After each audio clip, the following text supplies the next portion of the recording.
I'm Rob Skinner, and this is the Rob Skinner Podcast. Today, I'm going to talk about the power of faith to change your year and your life. All this and more on the Rob Skinner Podcast.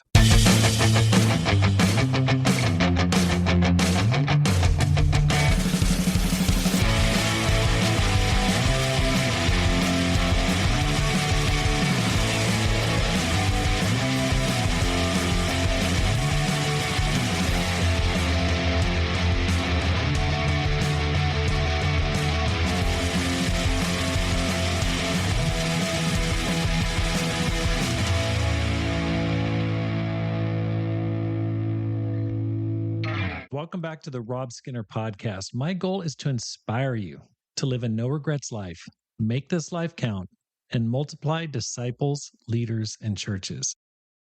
I hope you're having an amazing 2026 so far. And one of the things I want to talk about to make it great is the power of faith.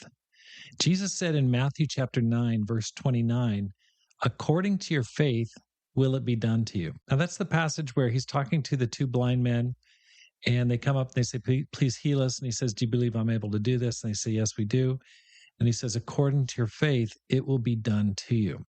That simple statement contains one of the most powerful truths in the Bible. And that's that our faith determines what God can and will do in our lives. And just think about that. Our faith level affects what God does. Faith sets a ceiling. It defines the horizon. It opens the door or keeps it shut at times. And so many times, it's not that God is unwilling to move. Let's just be honest. It's because we've stopped believing that he will. Our thinking, our imagination, our creativity, our expectations, they all just set the boundaries. And if you think small, if you pray small and dream small, guess what? You're going to see very small results. But if you dare to think big, pray bold, and imagine God doing the impossible, then according to your faith, will it be done to you. We need to learn to be expansive in our thinking, in our capacity to believe what God is able to do, and in our conception of who God is and his unlimited power. We need to really push back against the constricting forces of this world that create cynicism, fear, and, look what's already happened and nothing's really happened. Faith isn't looking backward. It's always looking forward to what's possible, not back at what's failed. I'll never forget the summer of 1994. We were living in Tokyo, Japan. We had moved there in 1993. And the church leader was going in the month of July to plant a church in Ho Chi Minh City, formerly Saigon, in Vietnam. And so he talked to me and he said, hey, I'd like you to lead the church here in Tokyo while I'm gone. And I'm like, I'm fired up. I'm like, this is exciting. I'm just, totally pumped. I was like 28 or something like that. And I'm just like, this is exciting. But I got some really weird body language from him. It was weird. He was kind of like hesitating, and I'm like, what should have been so exciting? I just sensed something funny. I couldn't really put my finger on it. And I asked him, I said, listen, is something bothering you? Something troubling you?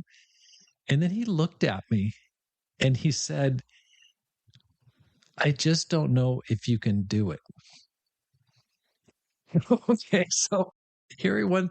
First of all, he just says, hey, I want you to lead the church while I'm gone, which I'm pumped. And then he says, I don't think you can do it.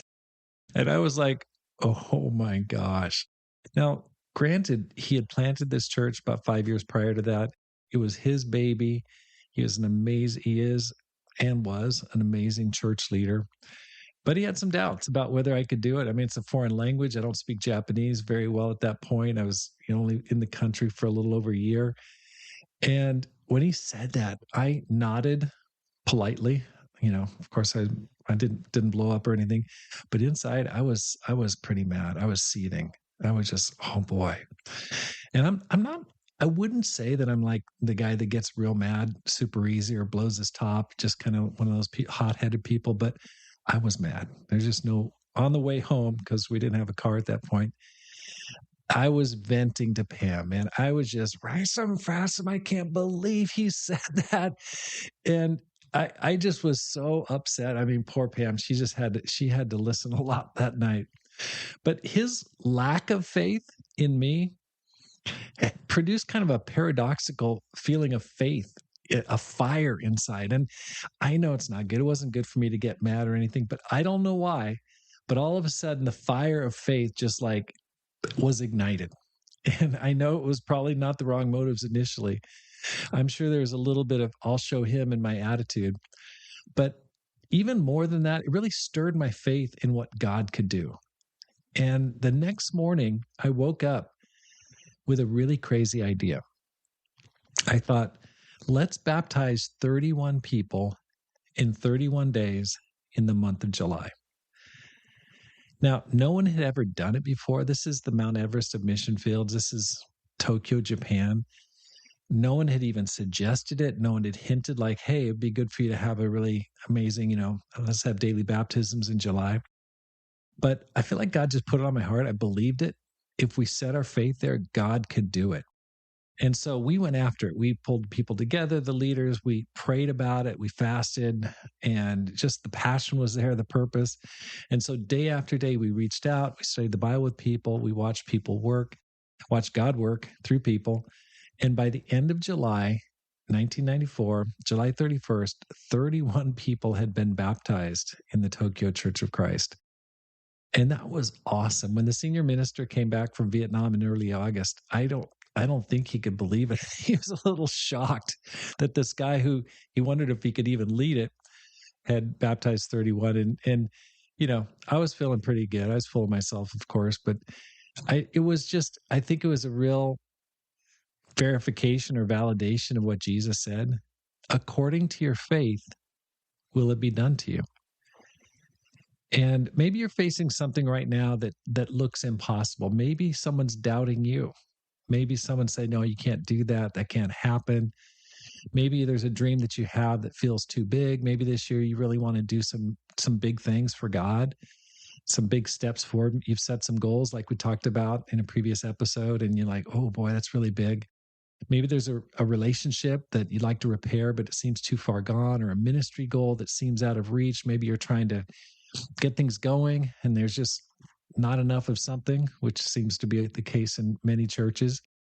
Remember, your faith sets the limit on what God can do.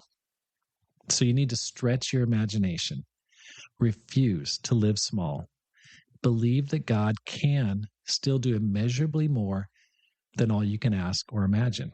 So today, expand your faith, lift your expectations, and watch what God will do according to your faith. Thanks for listening. Here's how you can help support the program. First, sign up for my weekly newsletter. I want to keep in better touch with the people that I'm talking to. And so go to robskinner.com and sign up for my newsletter. I send out a weekly email just to encourage people. And I'd love to just be in communication. It's been really cool. I've got emails from people. They sent me their goals. I got one from Matt Rupert, from Matt Flores, from Ben Nassauer, which was awesome.